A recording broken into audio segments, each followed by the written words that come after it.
पण मला असं वाटतं शिळ्या कढीला सातत्यानं ऊत आणण्याचा प्रकार स्पेसिफिक भारतीय जनता पार्टीकडून हा केला जातो.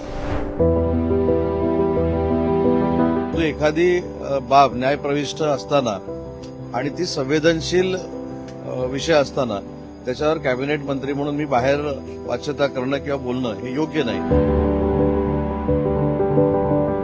औरंगजेबाचा विषय, त्यावर महाराष्ट्राची चर्चा भरकटली आणि काल रात्रीपासून सुरू झालेला दिशा सालियांचा विषय. महाराष्ट्राच्या समोरचे हे प्रश्न नाहीतच. म्हणजे एखाद्या व्यक्तीचा मृत्यू सुसाईडच्या माध्यमातून का होईना ते झाला असेल तरी त्याचं राजकारण हे भाजप करतील हे आजपासून त्या ठिकाणी आपल्याला दिसेल. मला असं वाटतं न्यायप्रविष्ट प्रकरण आहे. जर त्यांनी न्यायालयात याचिका दाखल केली असेल तर न्यायालय योग्य ते निर्देश देतील, योग्य ती भूमिका घेतील. न्यायालयावर आपल्याला विश्वास ठेवावा लागेल. पण मला असं वाटतं शिळ्या कढीला सातत्यानं ऊत आणण्याचा प्रकार स्पेसिफिक भारतीय जनता पार्टीकडून हा केला जातो. आणि म्हणून आदित्य ठाकरे एक सालस नेतृत्व आहे, तरुण नेतृत्व आहे, आपणही सगळे ओळखता. आणि त्याच्यामुळे मला असं वाटतं न्यायालय काय काय निर्देश देतं किंवा काय काय याचिकामध्ये म्हटलेलं आहे याचा पूर्ण अभ्यास केल्याशिवाय जास्त बोलणं योग्य होणार नाही. परंतु याच्यात राजकारण शिजलं जातंय किंवा शिजवलं जातंय आणि तेही भारतीय जनता पार्टीकडून, एवढं मी 100% म्हणेन.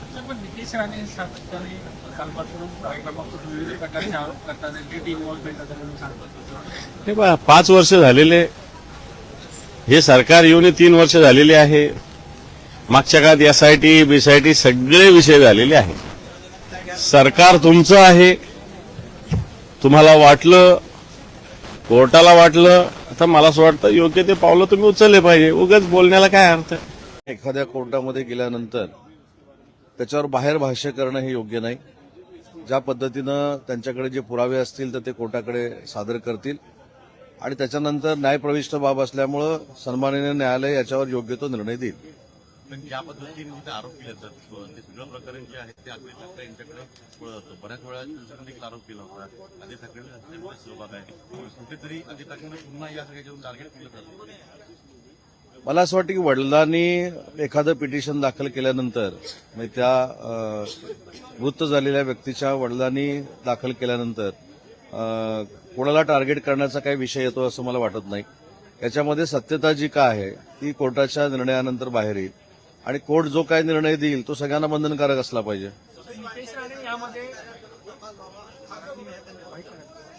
मी तेच सांगितलं की त्यांच्या वडिलांनी जी कोर्टामध्ये मागणी केलेली आहे त्याच्यावर निर्णय सन्माननीय न्यायालय देणार आहे.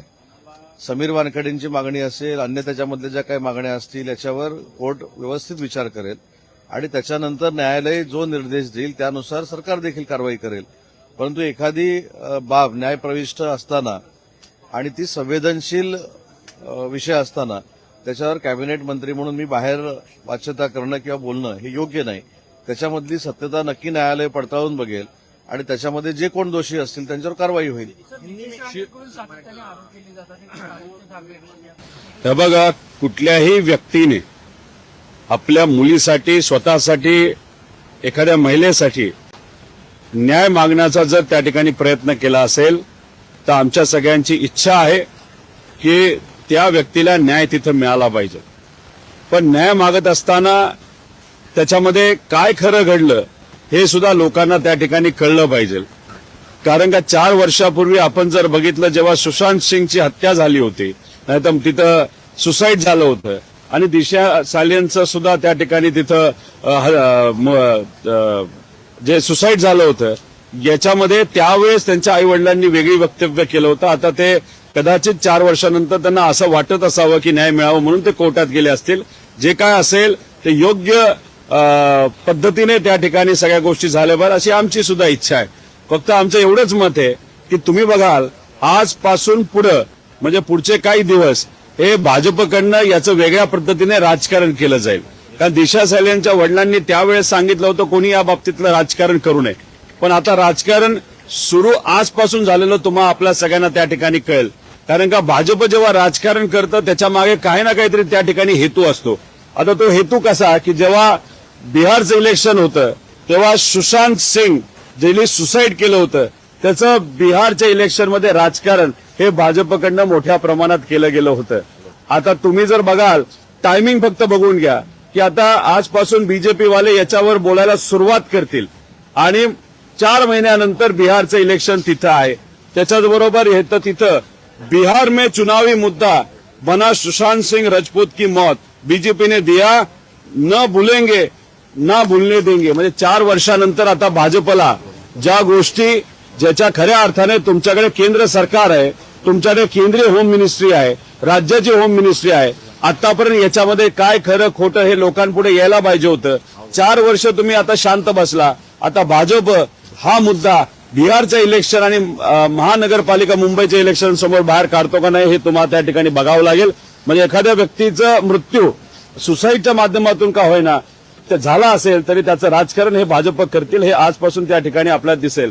पण एक तुम्हाला आत्मविश्वासाने सांगतो की आदित्य ठाकरेंचं नाव घेतलं गेलं आहे, पण मी आदित्य ठाकरेंना फार जवळून त्या ठिकाणी ओळखतो.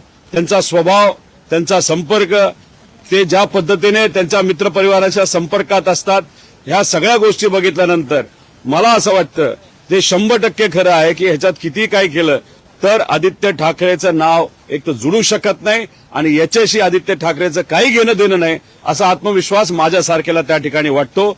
फक्त याच्यापुढे त्यांचं कुटुंब जे करेल त्यांना न्याय मिळावा अशी माझी इच्छा. पण भाजप याच्यापुढे काय करणार आहे हे आजपासून तुम्हाला फक्त दिसेल. ते आहे राजकारण भाजप करेल असं आम्हा सगळ्यांना त्या ठिकाणी वाटतं. आणि याच्यावर आमचा प्रश्न आहे, एसआयटी जी फॉर्म झाली होती ते एसआयटीचं झालं तरी काय हे लोकांना तरी त्या ठिकाणी सांगण्यात यावं. पण एसआयटी पण शांत, सगळं शांत. आता मात्र सगळं त्या ठिकाणी बाहेर कुठेतरी आणण्याचा प्रयत्न हा फक्त इलेक्शन पुरता आहे बीजेपी करेल का काय असं त्या ठिकाणी माझ्यासारख्याला वाटतं. जी याचिका केलेली आहे त्या याचिकेमध्ये तिच्या वडिलांच्या वडिलांनी याचिका केली आहे. त्यामुळे त्यांनी आरोप केला की किशोरी पेडणेकर यांनी त्याच्यावरती दबाव टाकला होता की नितेश राणे यांच्यावर प्रेस कॉन्फरन्स घ्या म्हणून आणि आम्हाला नजर कैदेत ठेवलं होतं. हा बघा आता त्यांनी तिथं अलिगेशन केलंय. आज त्यांनी त्या बाबतीतलं वक्तव्य केलेलं आहे, ते कोर्टात गेलेलं आहे. आणि मी एक तुम्हाला सांगतो, एक तुम्ही समजून घ्या की या विषयावर तुम्ही माझं जर म्हणणं विचारत असाल तर मुनगंटीवार साहेबांनी जे म्हणणे व्यक्त केलेले ते माझं म्हणणे आहे. त्यांचं सुद्धा म्हणणं काय आलंय की सुळ्याच्या टोकासारखं सुद्धा त्याच्यामध्ये मला काय वाटत नाही चुकीचं घडलेलं आहे. आणि मग याच्यात जे काही न्यायालयामध्ये निर्णय घेतला जाईल तोच त्या ठिकाणी आपण मान्य केला पाहिजे. माझं सुद्धा हेच मत आहे की याच्यामध्ये टोकासारखं सुद्धा मला काही तथ्य वाटत नाही. पण न्यायालयाने जो देईल तो निर्णय त्या ठिकाणी आपल्या सगळ्यांना मान्य केला पाहिजे. मुनगंटीवार साहेबांचं हे वक्तव्य आहे ते माझं सुद्धा आहे असं आपल्या सगळ्यांना समजून घ्यावं लागेल. नेहमी आपण बघतो की जेव्हा जेव्हा अधिवेशन काळामध्ये नेहमी दिशा सालियांचा मुद्दा जो आहे तो पुढे केला जातो किंवा त्याच्यावर त्या संदर्भात वेगळे आरोप केले जातात. तर आदित्य ठाकरे यांना अधिवेशनामध्ये ते गप्प राहायला पाहिजे म्हणून हा मुद्दा उपस्थित करतो.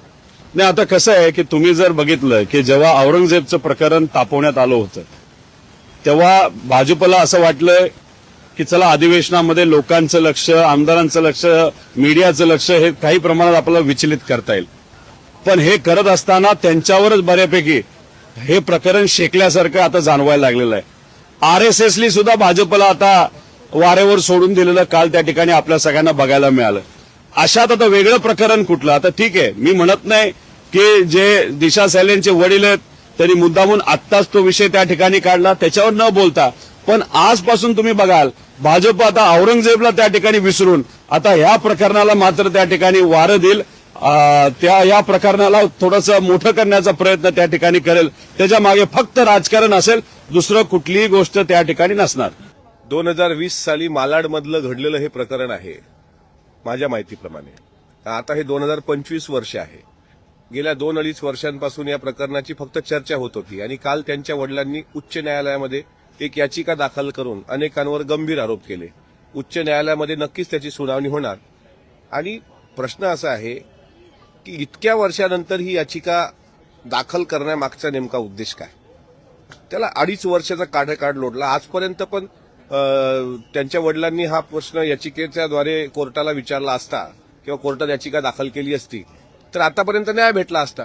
दिरंगाई का झाली, का केल्या गेली आणि परत प्रश्न तोच येतो की 2-3 दिवसांपूर्वीपासून चालू असलेला औरंगजेबाचा विषय, त्यावर महाराष्ट्राची चर्चा भरकटली आणि काल रात्रीपासून सुरू झालेला दिशा सालियांचा विषय. महाराष्ट्राच्या समोरचे हे प्रश्न नाहीतच. मी किती दिवसांपासून सांगतोय आणि अक्षरशः डोकं फोडून सांगतोय की महाराष्ट्राच्या समोरचे प्रश्न आहेत शेतकऱ्यांचे प्रश्न, न्याय देण्याचे प्रश्न. आणि याचिकाकर्त्यांनी जी याचिका कोर्टात दाखल केली त्याला सन्माननीय न्यायालय योग्य तो निकाल देईल. जे कोणी दोषी असतील त्यांच्यावर दोषारोपपत्र जर सिद्ध झालं तर ते आरोपी म्हणून सिद्ध होतील. पण उगाच काहीतरी मूळ चर्चा भरकटवण्याकरता आता राजकीय लोकांनी सुद्धा याला जास्त हवा देऊ नये. मला असं वाटतं तो न्यायालयीन प्रक्रियेचा एक भाग आहे. आता अधिवेशनाचा कार्यकाळ जेवढा उरलेला आहे त्या कार्यकाळामध्ये फक्त आणि फक्त शेतकरी या विषयावर तुम्ही चर्चा केली पाहिजे, ना की त्यामध्ये आता बिल गेट्स मला वाटते आज भारतात भेट द्यायला आले असं मला समजते. त्यांनी आपल्या महाराष्ट्राच्या विधान भवनात जर आलेत तर ते प्रथा परंपरा किंवा काय कामकाज चालतं याचा आढावा घेतला तर त्यांना पण समाधान वाटावं की महाराष्ट्राचा कारभार हा सर्वसामान्य लोकांच्या प्रश्नाला डोळ्यासमोर ठेवून होतोय. त्यामुळे दिशा सालियान प्रकरणात जे कोणी दोषी असतील त्यांच्या वडिलांना न्याय मिळो अशी आमची भूमिका आहे. पण आत्ताच्या घडीला विरोधक असतील किंवा सत्ताधारी यांना आमची विनंती आहे की या दिशा सालियान विषयामध्ये महाराष्ट्राचे मूळ प्रश्न परत भरकटता कामा नये.